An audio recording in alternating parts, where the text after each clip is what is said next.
এই কি অবস্থা? নীলভার্সে সবাইকে স্বাগতম।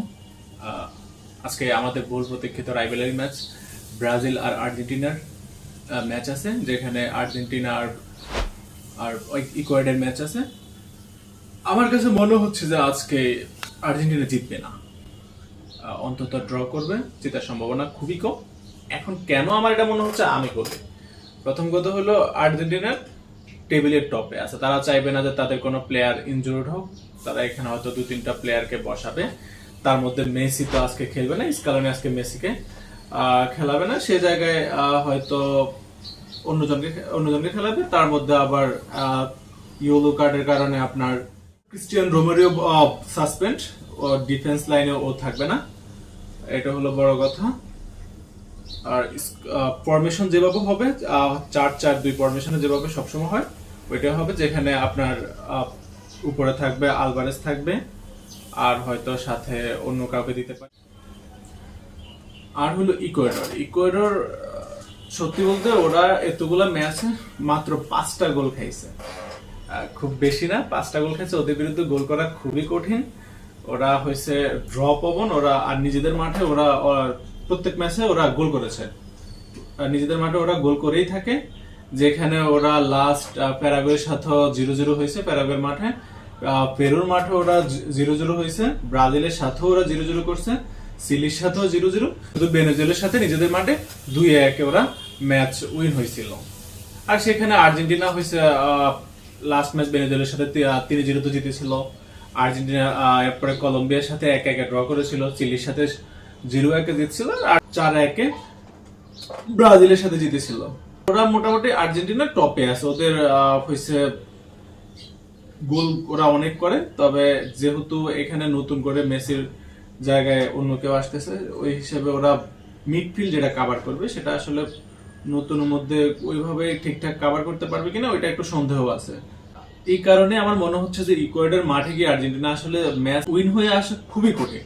হ্যাঁ, ড্র করতে পারে, 1-1 হতে পারে, কিংবা 0-0 থাকতে পারে, যেহেতু ওদের defence line, Ecuador defence line ভেদ করে গোল করা খুবই কষ্টসাধ্য। যেখানে আপনার ফরমেশনে বললাম না, 3-5-1 ফরমেশন হতে পারে, যেখানে ডিফেন্সে থাকতে পারে অর্ডানেস, পাঁচো, এরপরে আলসিবিয়ার, ক্যাসিডিও, ফার্নান্ডো, বাইটি। তার মধ্যে আর্জেন্টিনার লাইন আপ তো ওই 4-4-2, যেখানে থাকবে Balerdi, Molina, Otamendi, Gonzalez, Rodrigo De Paul, Almada, Martinez, Alvarez. যেখানে ওটামেন্ডিরে ক্যাপ্টেন দিতে পারে, মনে হচ্ছে যে স্কালোনি ওইটাই করবে। আর্জেন্টিনা হচ্ছে গোল করার মধ্যে খুবই এক্সপার্ট, ওরা খুবই মিডফিল্ড থেকে মেসি সুন্দর করে বলগুলো বানিয়ে দেয়, এরপর ও নিজেও গোল করে, ওদের কথা বলে লাভ নাই। তবে আমি যদি বলি, ইকুয়েডর ডিফেন্স লাইন খুবই হাই, ওদের যে এখন আছে কর্নার কিংবা সেট পিসের মাধ্যমে ওরাও গোলের সুযোগ তৈরি করে। তবে ব্যালেন্সিয়া যে খেলে প্যাস, ওর মাধ্যমে ওরা অনেক সুযোগ তৈরি করে। সো ইকুয়েডরও গোল করার অনেক সম্ভাবনা আছে, মোটামুটি ভালোই। ম্যাচ ড্র হওয়ার সম্ভাবনা আছে, যেখানে দুই দল হয়তো গোল নাও করতে পারে, কিংবা ইকুয়েডর 1-0 হয়ে যেতে পারে। তো আমার মনে হলো সবকিছু বিবেচনায় করলে যদি ধরা হয়, ইকুয়েডর মাঠে গিয়ে আর্জেন্টিনার জিতে আসাটা অনেক কঠিন বর্তমান প্রেক্ষাপটে। দেখা যাক তারপরে ওরা কি করে। সম্ভাব্য স্কোর খেলাই তো, এখানে আসলে অনেক কিছুই ঘটতে পারে যা আমাদের হাতের কাছে নাই। এখন আসি বলবিয়া ব্রাজিল। এই ম্যাচে আমি কেন বলতেছি ব্রাজিল এই ম্যাচ হারবে না। এখন বলতে পারেন যে ভাই, বলবিয়ার মাঠ হচ্ছে পৃথিবীর সব থেকে উচ্চতা সম্পূর্ণ মাঠ, যেখানে অক্সিজেন খুবই পাওয়া যায়, মাঠের কারণে হয়তো আটকে যেতে পারে। কিন্তু আমি বলবো যে আসলে ডন কার্লো আনচেলত্তির কারণে মনে হচ্ছে না ব্রাজিল কোনোভাবে এই ম্যাচ হারবে। এখানে হয়তো রেস্টে থাকতে পারে রাফিনা, এই ম্যাচে রেস্টে থাকতে পারে, আর তেমন কোনো পরিবর্তন আসবে বলে মনে হচ্ছে না আমার কাছে আপাতত। সেরকম কিছু একবারও মনে হয়নি যে তারা আসলে ওইভাবে বলবিয়া আটকে রাখতে পারবে ব্রাজিলের এত ডেপথ স্কোয়াডকে। অতটুকু শক্তিশালী আমার বলবিয়াকে মনে হয় না, কারণ বলবিয়া লাস্ট সব কয়টা ম্যাচে হেরেছে বড় ব্যবধানে। আর যেখানে ব্রাজিল মোটামুটি আনচেলত্তির কারণে এখন উঠতেছে, এটা হলো বড় কথা।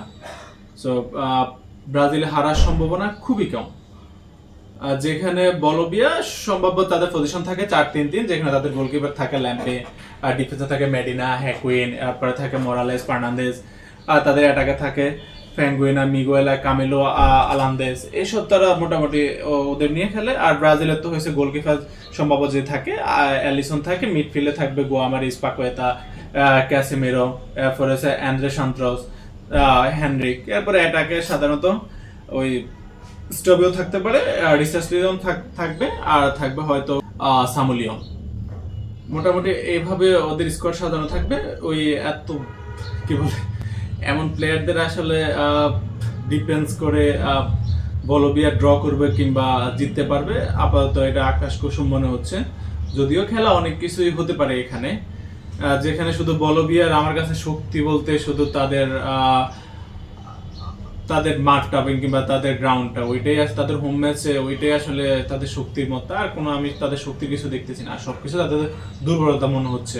মেবি 1500 কত ফুট যেন উপরে, এই কারণে ওইখানে অক্সিজেন খুবই কম পাওয়া যায়। ওদের বাইরে যেসব প্লেয়াররা এখানে মাঠে খেলতে আসে তাদের মোটামুটি ভালোই সমস্যা পড়তে হয় এখানে খেলতে। এখানে লাস্ট ম্যাচে বা লুকাস পাকুয়েতা মেবি গোল করেছিল। সো এখানে ক্যাসমিরা আছে, পাকুয়েতা আছে, ওরা খুবই ভালো করবে। আর রিসার্চলিসন তো টটেনহামের হয়ে ফর্মে আছে, এরপর স্টাবিও চেলসির হয়ে খুবই ভালো করতেছে। আর এখানে রাফিনহাকে রেস্ট দিয়ে সামুলিয়ানকে খেলাবে, খুবই ভালো করবে। যেখানে ওদের প্লেয়ারগুলো আমার খুব একটা ডাটা সংগ্রহ নেই, তবে ওদের প্লেয়াররা খুব একটা ভালো যে ওরকম বলবে না। তবে এইসব প্লেয়ারদের আটকানোর মতো, ব্রাজিল প্লেয়ারদের আটকানোর মতো কোনো সম্ভাবনা নাই, কারণ ডন কার্লো দিন শেষে হয়েছে ব্রাজিলের কোচ। আমরা আশা করতে পারি 2026 ওয়ার্ল্ড কাপ মেবি ব্রাজিলের, কারণ এখন যেভাবে তারা খেলতেছে যদি ওইভাবেই খেলতে পারে আমরা আশা করতেই পারি। আর আমার যতটুকু মনে হয় স্কোর লাইন হতে পারে লাইক বলবিয়া হয়তো গোল করতে পারবে না, সম্ভাব্য স্কোর লাইন 0-2 কিংবা 0-3 হইতে পারে। এর বেশি হওয়ার সম্ভাবনা খুব একটা কম, কারণ হইলো যেহেতু ওই মাঠে প্লেয়াররা কিছুক্ষণ খেলার পরে খুবই দুর্বল হয়ে যায় অক্সিজেনের অভাবে। যদিও ওরা নিয়মিত খেলতে যায় বলবিয়াতে, খুব একটা সমস্যা হওয়ার কথা না। দেখা যাক তারপরও কি হয় সামনে।